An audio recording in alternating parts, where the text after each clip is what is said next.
देखिए, दो नाव की सवारी पर तो फिर मैं बिजली वाली जो केमिस्ट्री की आपने भी बात करी थी उस पर भी आऊंगी। उस केमिस्ट्री का हुआ। हाँ।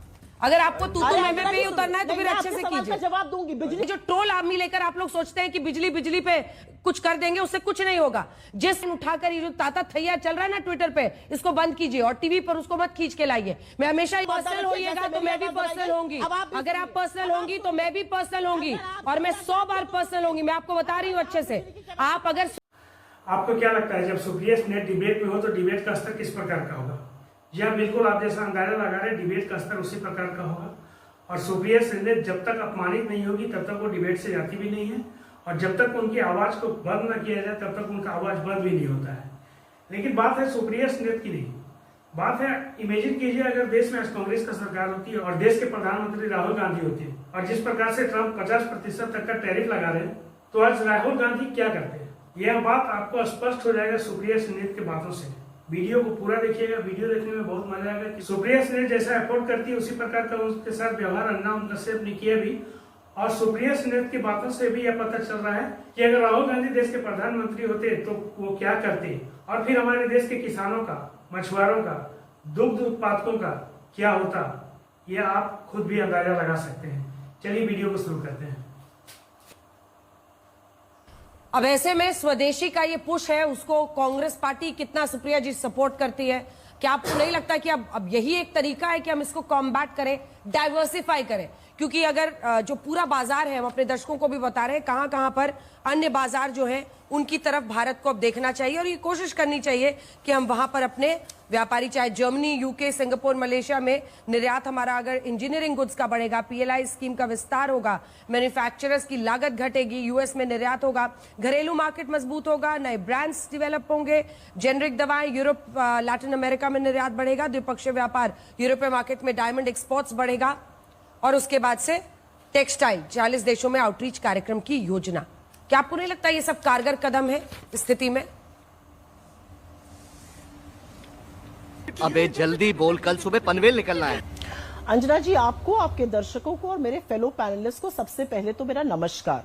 मैं तो टैरिफ पे बात करना चाहती थी, लेकिन क्योंकि आपने सवाल पूछा डायरेक्ट मुझसे कि कांग्रेस का क्या स्टैंड है, कांग्रेस का स्टैंड स्वदेशी पर मोदी जी से ज्यादा है। और ये मैं पूरे अपने मनोविज्ञान से बोल रही हूं। ये पिक्चर है मोदी जी की, जिससे कि जनता समझे कि मोदी जी जो स्वदेशी की बात कर रहे हैं वो कितना स्वदेशी का पालन करते हैं।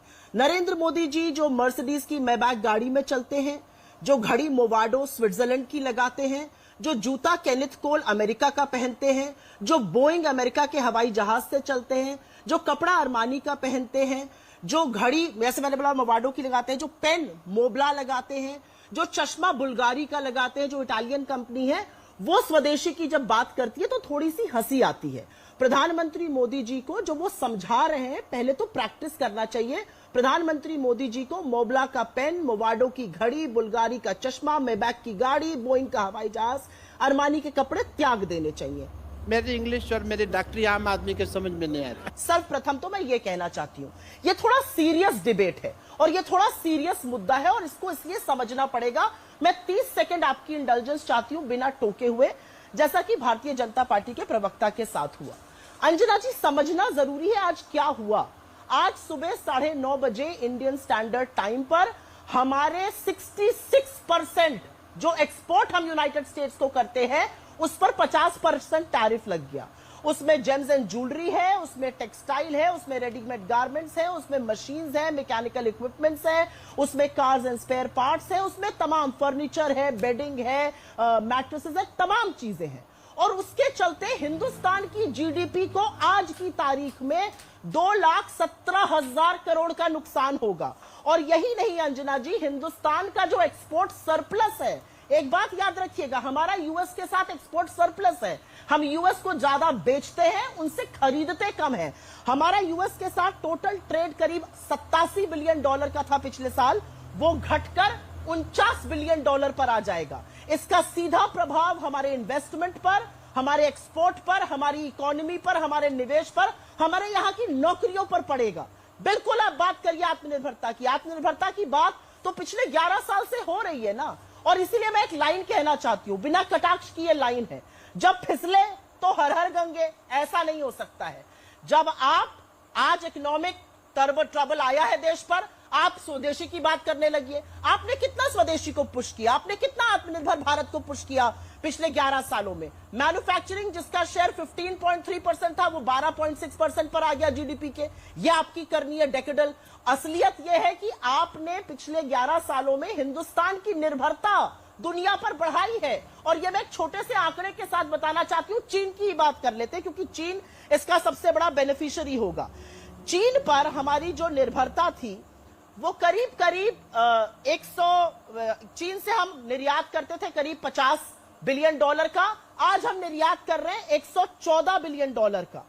11% इंपोर्ट हमारा पहले चीन से होता था 2014 में, आज वो बढ़कर 17% हो गया है। हमारा ट्रेड डेफिसिट बढ़ बढ़ के लगातार बढ़ता गया है। तो 11 साल में आत्मनिर्भरता कहां है? वो जो बब्बर शेर था वो तो मिमिया रहा है, वो तो म्याऊ म्याऊ कर रहा है, उसको तो दहाड़ना था, हमने नहीं दहाड़वा पाए।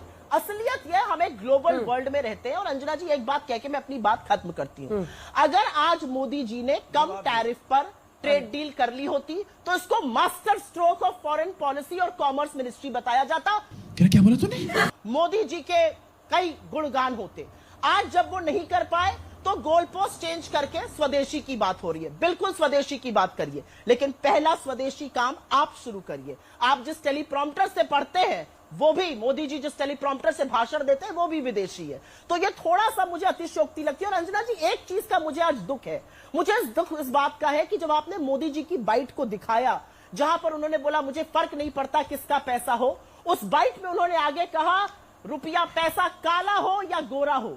2012 में मैं काला धन वापस लाऊंगा, 2016 में नोटबंदी लगा के सारा काला धन वापस आने वाला था, 2025 में पैसा गोरा हो या काला हो मुझे फर्क ही नहीं पड़ रहा। वाह मोदी जी वाह।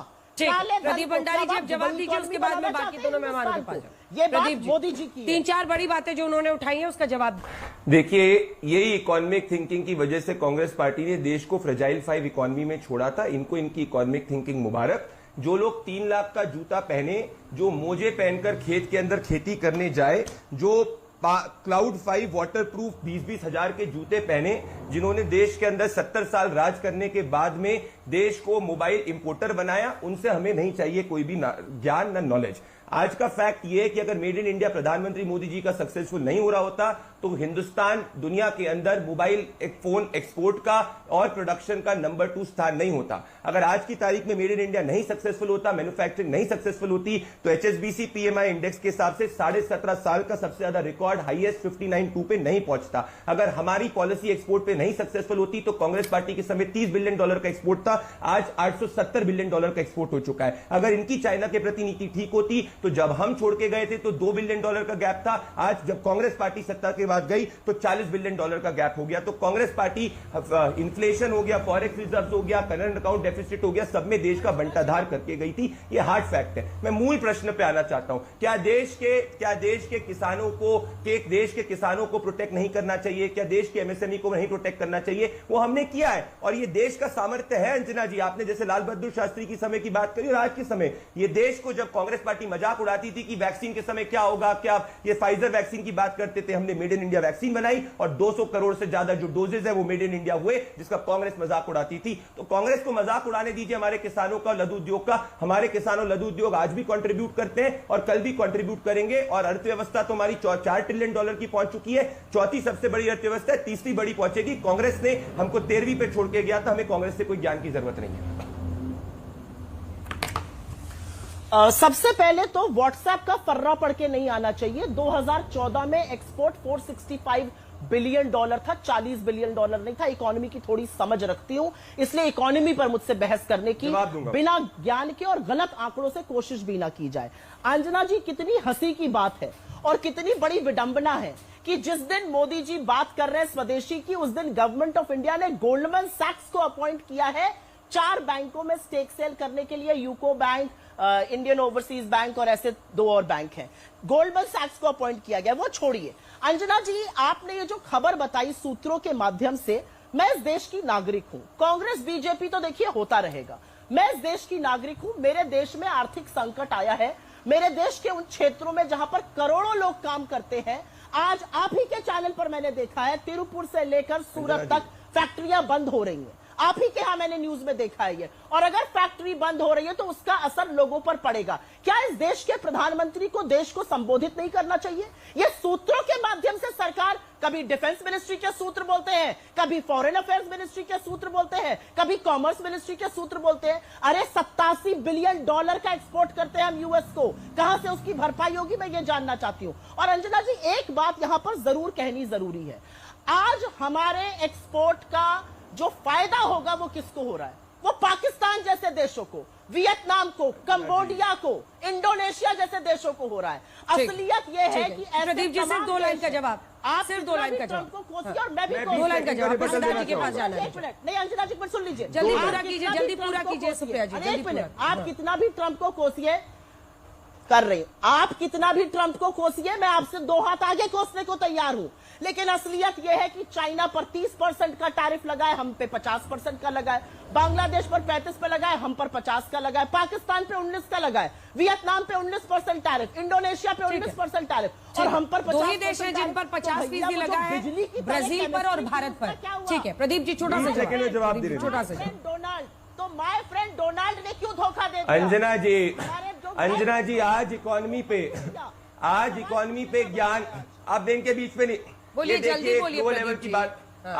आज इकोनॉमी पे ज्ञान, मैं बोल रहा हूं, आज इकोनॉमी पे ज्ञान वो लोग दे रहे हैं जिन्होंने इस देश में जब सत्ता छोड़ी थी, इस देश में current account deficit record high पे था, फ्रेजाइल 5 में इकोनॉमी थी, हर आर्थिक एजेंसी कह रही थी भारत जो है ग्लोबल इकोनॉमी को पुल डाउन कर रहा था, आज भारत जो है ग्लोबल इकोनॉमी को पुल अप कर रहा था। एक सिंपल उदाहरण देखिए, ये बीच में, ये डिफेंस पे 4,312 करोड़ था इनका एक्सपोर्ट था जब इन लोग की समय थी। जब हम लोग के समय में 80,000 करोड़ से ज्यादा तक स्थिति हो चुकी है। ये देश को इंपोर्टर बना के रखे थे, क्या बात कर रहे हैं, एक्सपोर्ट डबल हो चुका है। ये इनकी आर्थिक ज्ञान जो देश ने लिया था, देश का बेड़ा गर्क हो गया था। ट्विन डेफिसिट की बात लोग करते थे, करंट अकाउंट डेफिसिट और फिस्कल डेफिसिट, यही आर्थिक ज्ञान की वजह से। और इनका खुद का लॉजिक ये प्रूव कर रहा है कि प्रधानमंत्री नरेंद्र मोदी जी ने किसानों और एमएसएमई का हित रखे। ये क्या चाहती थी कि किसानों के व्यापार को खोल दें, भारतीय किसानों को नुकसान हो जाए। आज हम मिल्क के सबसे नंबर 1 प्रोडक्शन है, आज डेयरी का नंबर 1 प्रोडक्शन है, और उसके आधार पर हमने यूके के साथ एफटीए किया। ये तो जाके आसियान के मुल्कों के साथ एफटीए करते थे जहां पे रिटर्न में हमको कुछ नहीं मिलता था।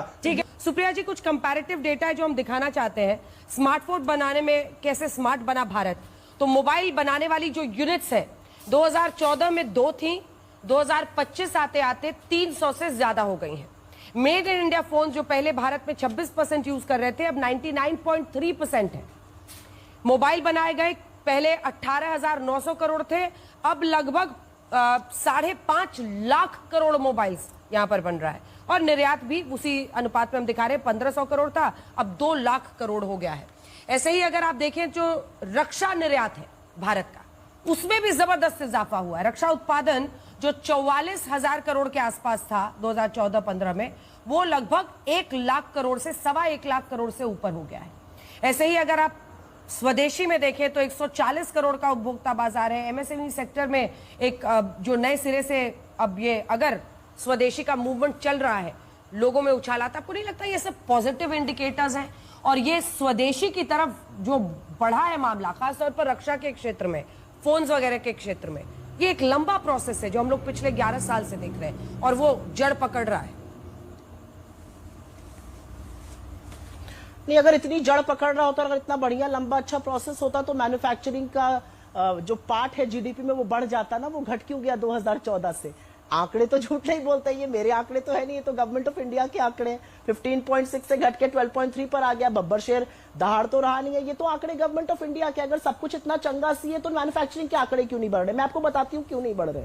क्योंकि जो मोबाइल फोन हम बना रहे हैं उसके लिए हम $23 बिलियन का इक्विपमेंट इंपोर्ट कर रहे हैं। जो हम पहले 2017 तक $3 बिलियन का करते थे, वो $23 बिलियन हो गया। उस पर भी अभी चर्चा करेंगे। लेकिन अंजना जी, मैं मूल मुद्दे पर वापस आना चाहती हूं, और मूल मुद्दा है ये जो ट्रेड डील हुई है, इसका नफा और नुकसान। मैं कुछ सेक्टर्स का नाम ले लेती हूं और उसका फायदा किसको हो रहा है। हमारा टेक्सटाइल और जो रेडीमेड गारमेंट का सेक्टर है वो हिट होगा 50% टैरिफ से। फायदा होगा बांग्लादेश को, वियतनाम को, मेक्सिको को, तमाम ऐसे देशों को, डोमिनिक रिपब्लिक को भी फायदा होगा। डायमंड में फायदा होगा इजराइल को, बेल्जियम को, थाईलैंड को, मेक्सिको को, चाइना को। एग्रीकल्चर और मीट में जिस पे हमारे टैरिफ लग रहा है, पाकिस्तान, थाईलैंड, वियतनाम और कीनिया को फायदा होगा। हैंडीक्राफ्ट्स में चाइना को, टर्की को, वियतनाम को फायदा होगा। लेकिन यहां पर मैं एक दो बातें आपकी जानकारी के लिए और आपके व्यूअर्स की जानकारी के लिए रखना चाहती हूं। 58 पे रुपया मिला था 2014 में, 88 पर दस्तक लगा रहा है। इधर उधर की बातें मत करिए, रुपए को कहां से कहां तक ले आए कोई अभी यहां पे बात कर रहा था। और मैं फिर से एक बात बीजेपी से समझना चाहती हूं, जो बीजेपी के प्रवक्ता है या आपके जो बिजनेस एडिटर है उनसे मैं समझना चाह रही हूं। जब मोदी जी कहते हैं रुपया काला हो या गोरा हो उससे मुझे फर्क नहीं पड़ता, ये कैसे कह सकते हैं?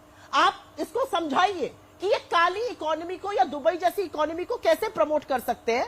और एक छोटी सी बात मैं यहां पे कहना चाहती हूं अंजना जी, एक नेगोशिएटिंग टेबल पर रेप्यूटेशन होती है। हिंदुस्तान की एक साख रही है, हिंदुस्तान की एक रेप्यूटेशन रही है। हिंदुस्तान को डेवलपिंग नेशंस अपना मॉडल मानते थे, इंडस्ट्रियल प्रोडक्शन के चलते, कोऑपरेटिव सेक्टर के चलते, सोशल सेक्टर के चलते। आज कहां है हमारी साख? आज प्रधानमंत्री प्रदीप जी को भी दिखा दीजिए। कुछ कहते, कभी अमेरिका के आगे नतमस्तक, कभी चीन की शरण में। मालूमात है। अबे तूने क्या इस पर रिसर्च की हुई है? अरे नतमस्तक होते तो ट्रेड एग्रीमेंट हो जाता ना सुप्रिया जी।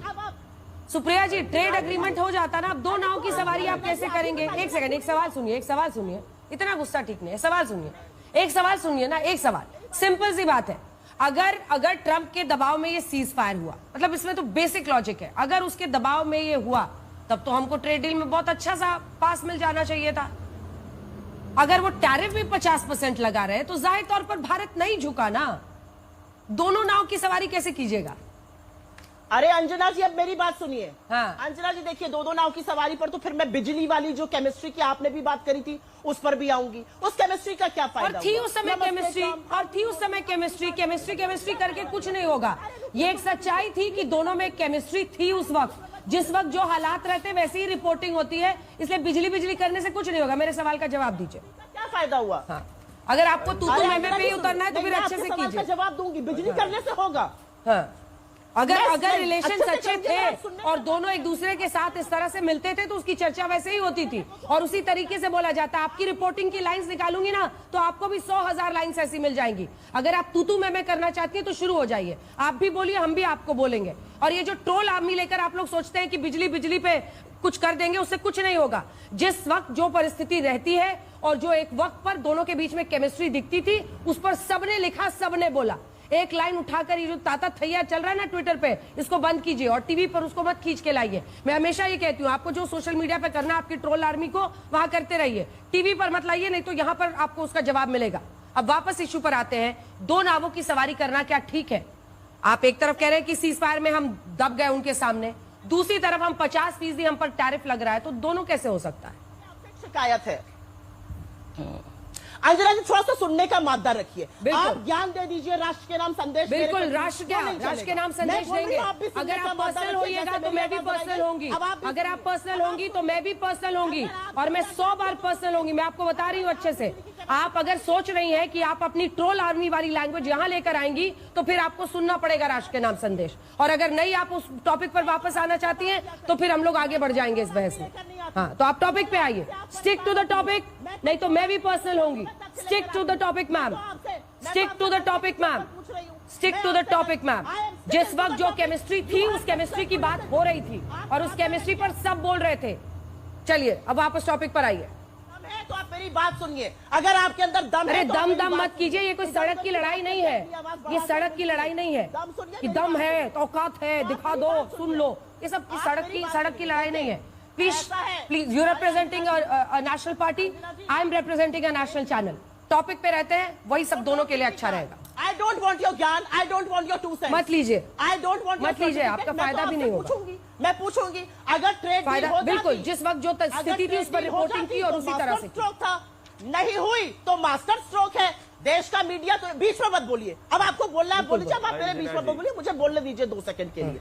अगर ट्रेड डील हो जाती तो मास्टर स्ट्रोक था, ट्रेड डील नहीं हुई तब भी मास्टर स्ट्रोक है। तो मीडिया तो जो कर रहा है आपका जो बैकलॉग है ना मीडिया वाला, वो जा नहीं रहा है, इसीलिए आप हेडलाइंस दे रही हैं। आज तक पर बैठी हैं, आज तक पर जो लिखा है सामने लिखा है। मीडिया को लेकर आप अपनी थीसिस कहीं और जाके बताइएगा प्लीज। सुप्रिया जी, मैं सही बता रही हूँ, जवाब देना चाहूंगा। सबका टाइम बर्बाद कर रही हैं आप, अपना भी कर रही हैं और दर्शकों का भी कर रही हैं। आप ज्ञान मत दीजिए ना, ज्ञान मत बोलिए, ज्ञान तो आप दिन भर बैठ के देती रहती है, बिल्कुल पाक साफ दूसरों पर बैठ के नहीं। ये ट्रोल आर्मी वाली भाषा यहाँ मत लाइएगा, एकदम मत लाइएगा ट्रोल आर्मी की भाषा। जाकर वहां ताता थैया करिए ट्विटर पर। और ये दम है तो बोल के दिखाओ, दम है तो सुन के दिखाओ, इस तरह की भाषा मैं टीवी पर इजाजत नहीं दूंगी। आवाज नीचे कीजिए। प्रदीप भंडारी। जितना मैं सुप्रिया सुले की बातों को समझ पा रहा हूँ, अगर देश में कांग्रेस की सरकार होती तो कांग्रेस की सरकार ट्रंप की अमेरिका के सारे शर्तों को मान लेता, और ये जो 50% का टैरिफ आज से लगा है, ये टैरिफ नहीं लगता। इससे होता क्या कि अभी जो व्यापारिक घाटे जो हो रहे हैं देश को, वो व्यापारिक घाटा नहीं होता, लेकिन इसके और दो परिणाम होते हैं। पहला तो देश के जो किसान हैं, दुग्ध उत्पादक हैं और मत्स्य उत्पादक हैं, इन पर इसका असर पड़ता। और दूसरा जो सबसे ज्यादा प्रभावित करता, वो पाकिस्तान के हमले, पाकिस्तान के आतंकवादी हमले भारत पर बढ़ जाते हैं, क्योंकि ये जो कुछ भी हो रहा है, ट्रंप जो कुछ भी कर रहा है भारत के साथ, ये पाकिस्तान की शर्तों पे कर रहा है। क्योंकि पाकिस्तान पे जो ऑपरेशन सिंदूर के दरमियान वहाँ हमला किया गया, खासतौर से नूर बेस एयरबेस पे, जिसकी जो बातें आ रही हैं, इससे वो बौखला कर देश पे टैरिफ लगा रहा है। ये पूर्णतः पाकिस्तान के शर्तों पे एक तरह से देखा जाए तो लग रहा है ये टैरिफ। इसलिए अगर यहाँ पे अगर देश झुक जाता तो पाकिस्तान के आतंकवादी हमले हमारे देश में बढ़ जाते हैं। और एक चीज और मैं ट्रंप के बारे में कहना चाहता हूँ, ट्रंप इतना जो कुछ भी टैरिफ और छेड़े हुए हैं, वो नोबेल शांति पुरस्कार के लिए छेड़े हुए हैं, लेकिन जिस प्रकार से पूरी दुनिया में उसने टैरिफ लगा चुका है, दो देशों पे, ब्राजील और भारत पे तो 50% लगाया, बाकी सब देशों पे कम लगाया।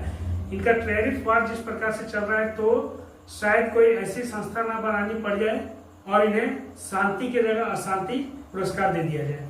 अपने विचार कमेंट बॉक्स में जरूर लिखिएगा, वीडियो को लाइक कीजिएगा, दोस्तों को शेयर कीजिएगा, प्लीज चैनल को सब्सक्राइब कर दीजिएगा। मिलते हैं फिर से नई वीडियो, एक नए मुद्दे के साथ, एक नई डिबेट के साथ। लेते हैं आपसे विदा। धन्यवाद।